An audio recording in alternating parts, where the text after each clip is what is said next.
안녕하세요. 오늘은 한국 정치에서 정말 오랫동안 논의되어 온 문제죠. 종교인 과세 문제를 좀 깊이 파헤쳐 보겠습니다. 네, 이게 1968년부터 얘기가 나왔는데 수십 년간 계속 미뤄지다가 맞아요. 그러다 2015년에 드디어 관련 법안이 국회를 통과했죠. 네, 통과됐습니다. 그래서 오늘은 바로 이 2015년 소득세법 개정안 표결, 이걸 분석한 연구를 바탕으로 당시 국회의원들이 왜 그렇게 투표했는지 그 속사정을 좀 들여다보려고 합니다. 네, 아주 흥미로운 연구죠. 어떤 요인들이 작용했는지 핵심만 쏙쏙 한번 살펴보시죠. 좋습니다. 자, 먼저 이 문제부터 풀어보죠.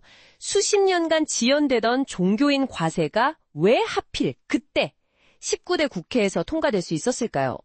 연구에 따르면 당시 정부 의지도 강했고 여론도 찬성이 높았다고는 하는데 그래도 입법 과정이 순탄치만은 않았다고요. 네, 맞습니다. 그 연구에서도 특히 보수 개신교계의 반발, 그리고 압력이 상당하다고 분석하는데요. 압력이 있었군요. 네, 국회 논의 과정에서 이런 종교계의 입김이 작용해서 법안 내용이 상당히 수정되었다는 점, 이게 중요합니다. 법안 내용이 구체적으로 어떻게 달라졌나요? 제가 듣기로는 처음 정부가 생각했던 안이랑은 꽤 많이 달라졌다고 하던데요. 아, 그렇죠. 최종 통과된 2015년 법안에는 종교인에게 좀 유리한 조항들이 여러 개 포함됐습니다. 예를 들면요? 예를 들어 그 소득이 적을수록 더 많은 경비를 인정받도록 기준을 바꿨고요.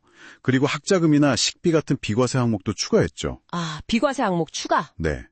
세금 신고 방식도 원래는 원천징수 의무화였는데 자진 신고를 선택할 수 있게 했고 또 저소득층 지원책인 근로장려세제, EITC라고 하죠. 네네, EITC. 그 대상에도 포함시켰습니다.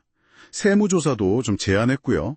종교활동이 아닌 소득 부분에 한정하도록 범위를 좁혔고, 그리고 시행 시기도 2년이나 늦춰졌어요. 이야, 들어보니 정말 종교계의 요구가 상당 부분 반영된 결과로 보이네요. 그렇죠. 이렇게 여러 절충 끝에 본회의 표결이 이루어졌는데 찬성 190표, 반대 21표, 기권 56표로 통과됐습니다.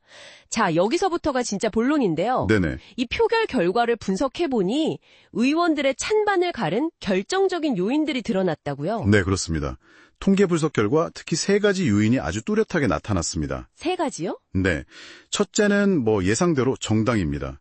당시 여당인 새누리당 소속 의원들이 이게 정부 주도 법안이다 보니까 찬성표를 던질 확률이 훨씬 높았죠. 아, 여당 프리미엄 같은 거군요. 당론의 영향. 그렇죠.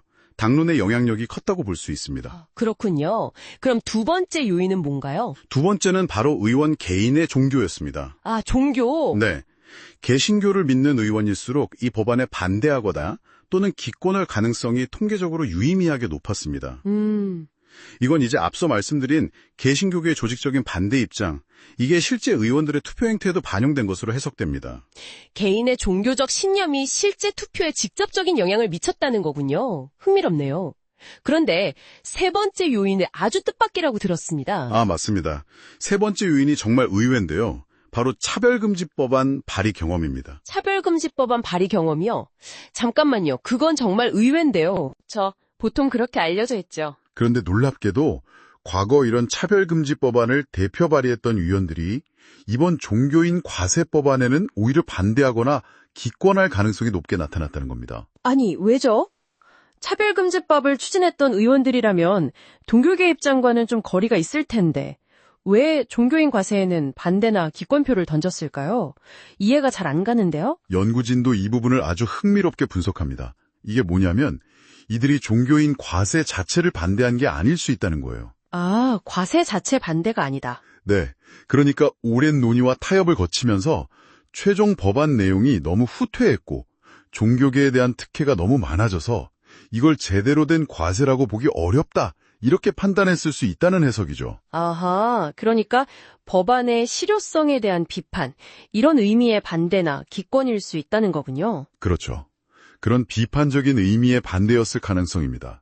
실제로 당시 진보 정당인 정의당은 이런 이유를 들면서 당론으로 반대하기도 했거든요. 아하, 그렇군요.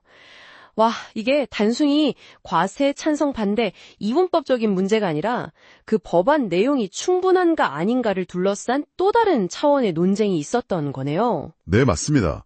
그런 복잡한 맥락이 있었던 거죠. 그렇다면 반대로 예상과는 달리 표결에 별다른 영향을 주지 못한 유인들도 있었을까요? 네, 그것도 주목할 만한 결과인데요. 예를 들어서 의원 개인의 어떤 정치적 이념 성향이나 아니면 지역구의 종교적 특성 같은 거요. 지역구요? 예를 들면 지역구 내 개신교 신자 비율이 얼마나 되나, 교회가 얼마나 많나, 이런 것들이요. 이런 변수들은 이번 표결 결과에 통계적으로 큰 영향을 미치지 못한 것으로 나타났습니다. 아, 의외로 지역구 특성은 큰 변수가 아니었군요. 네, 이번 분석에서는 그랬습니다. 자, 오늘 2015년 종교인 과세 법안 표결 그 이면을 한번 들여다봤습니다. 와, 정말 하나의 법안이 만들어지기까지 정부, 여론, 또 이익집단, 정당, 그리고 의원 개인의 신념 같은 다양한 힘들이 얼마나 복잡하게 얽혀 작용하는지 좀 알 수 있었던 것 같습니다. 네, 특히 여기서 우리가 눈여겨볼 점은 다른 여러 정치적 변수들의 영향을 다 제외하고 보더라도 국회의원 개인의 종교라는 변수가 관련 법안 표결에 아주 뚜렷한 영향을 미쳤다는 사실이 실증적으로 확인되었다는 겁니다. 그 점이 중요하군요. 네, 이거는 한국 정치 분석에서 종교라는 변수를 결코 가볍게 볼 수 없다는 걸 보여주는 아주 중요한 대목이죠. 마지막으로 저희 청취자 여러분께 이런 질문을 한번 던져보고 싶습니다. 이 연구는 2015년 상황에 초점을 맞췄지만 아시다시피 종교인 과세는 그 법이 시행된 이후에도 여전히 논란거리입니다. 그렇죠. 계속되고 있죠. 오늘 우리가 이야기 나눈 이런 정치적 역학관계, 또 종교계의 영향력, 그리고 법안 내용을 둘러싼 다양한 시각들이 지금 우리 사회가 마주한 다른 뜨거운 쟁점들 있지 않습니까? 가령 동성애의 문제라던가 낙태 문제 같은 것들이요. 네네. 이런 문제들에는 또 어떻게 투영되고 있을까요? 한 번쯤 곱씹어 볼 만한 질문인 것 같습니다.